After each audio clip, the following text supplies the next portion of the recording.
Hello students, जय हिंद। ये है क्लास 7 का chapter number 16 moisture in the air. हम इसमें बात करने वाले हैं प्रिसिपिटेशन की। इसके पहले हमने बात की थी condensation, types of condensation, evaporation and condensation के बीच में डिफरेंस। अब हम बात करेंगे प्रिसिपिटेशन की। Clear? It is the process by which condensed water vapor falls on the earth in the form of rain, snowfall, hail, etc. Precipitation क्या है? Mostly हम लोग उसको बारिश कहते हैं। क्या कहते हैं बेटा? बारिश। तो डिफरेंट टाइप्स ऑफ प्रिसिपिटेशन, अलग अलग टाइप्स की बारिश होती है ना, जैसे रेन, स्नोफॉल, हेल, है ना। तो अब हम इसी के बारे में बात करेंगे। डिफरेंट टाइप्स ऑफ प्रिसिपिटेशन में फर्स्ट क्या है? हमारा रेन है। रेन क्या है? Rain is the most important form of precipitation when the cloud rises up और is blown to a cooler region the small droplets of water become colder, है ना। जैसे आप देख रहे होंगे भी आजकल बारिश हो रही है तो इसी को क्या बोलते हैं? रेन बोलते हैं ना। ये पहला टाइप है रेन का। सेकेंड है स्नोफॉल। एक चीज़ और मैं बता दूं कि जो रेन है, ये किस इंस्ट्रूमेंट से इसको मेज़र किया जाता है कि क्या अमाउंट ऑफ रेनफॉल है ना। तो an instrument known as rain gauge is use to measure the amount of rainfall. Second हमारा है स्नोफॉल। स्नोफॉल क्या होता है? When the temperature of the air reaches below the freezing point, है ना। स्नोफॉल क्या होता है? छोटी छोटी जैसे आइस, है ना, बिल्कुल जो है जैसे रेन होती है वैसे आइस छोटे छोटे पार्टिकल्स में गिरते हैं। ठीक है। फॉर एग्ज़ाम्पल अगर आप देखें जैसे अभी शिमला की अगर हम बात करें, है ना, तो क्या है नॉर्मल मौसम में वहाँ क्या होता है, वहाँ पे जैसे आइस के छोटे पार्टिकल्स होते हैं, उसी को स्नोफॉल बोलते हैं। हेल क्या होता है?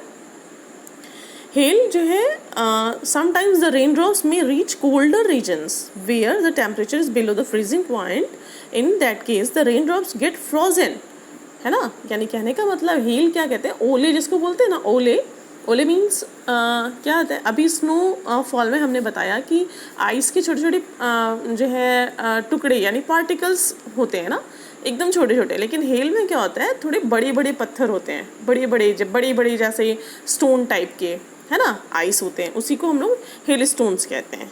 Hello stones can cause great damage to standing crops, animals and human beings. Okay. अब हम बात करेंगे टाइप्स ऑफ रेनफॉल के बारे में, है ना। अभी तक हमने बात की थी डिफरेंट टाइप्स ऑफ प्रिसिपिटेशन के बारे में। अब हम बात करेंगे टाइप्स ऑफ रेनफॉल के बारे में। तो पहला हमारा टाइप है रिलीफ रेनफॉल। रिलीफ रेनफॉल क्या होता है? रिलीफ रेनफॉल ये वर्ल्ड में सबसे ज़्यादा होने वाली बारिश है, जिसमें मॉइस्चर से भरी विंड जब माउंटेन के सहारे ऊपर उठकर कूल होती है। When winds strike against the mountain ranges they rise up, expand, cools down, है ना, and bring heavy rainfall on the windward side, such a rain called relief rainfall. Clear? Now the rain less area on the leeward side of a mountain is called the rain shadow area. Clear? अब हम बात करेंगे windward and leeward sides में compared करेंगे। Okay? अब अगर हम compare करें तो हम ये देखेंगे कि windward side is that side of the mountain which faces the rain bearing winds, है ना। On the other hand, the leeward side is that side of the mountain which is opposite to the windward side.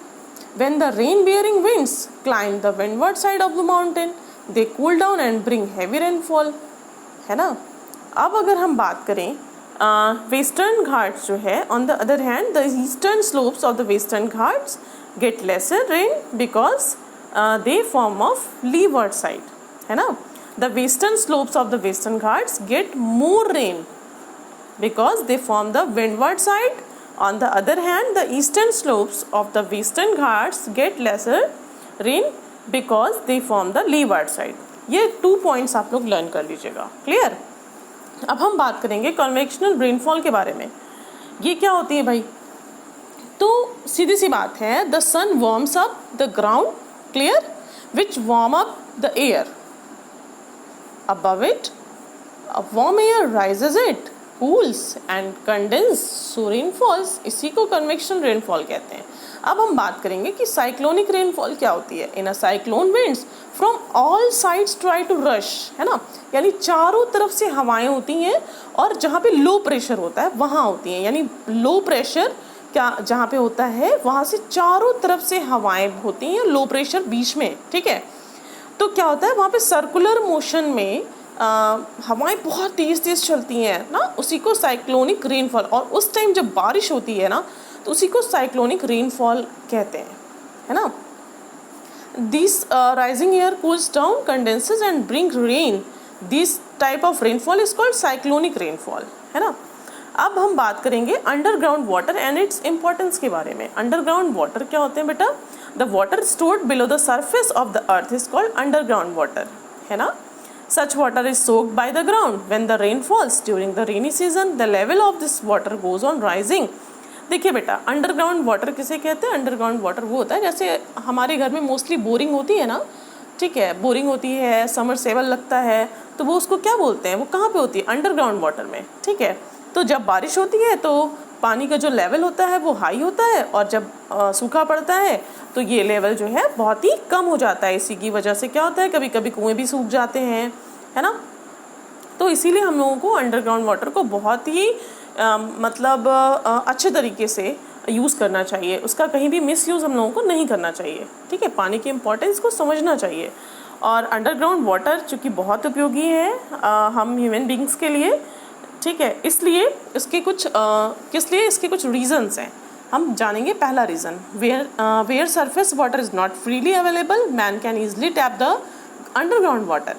जब surface water हमें आसानी से नहीं मिल पाता है तो हम क्या करेंगे? हम अंडरग्राउंड वाटर को यूज़ कर सकते हैं, कुएँ खोद सकते हैं, है ना, और अपने जो भी डोमेस्टिक जो भी एक्टिविटीज़ हैं, है ना, जो भी रिक्वायरमेंट्स हैं जैसे ड्रिंकिंग, कुकिंग एंड वॉशिंग, ये हम कर सकते हैं।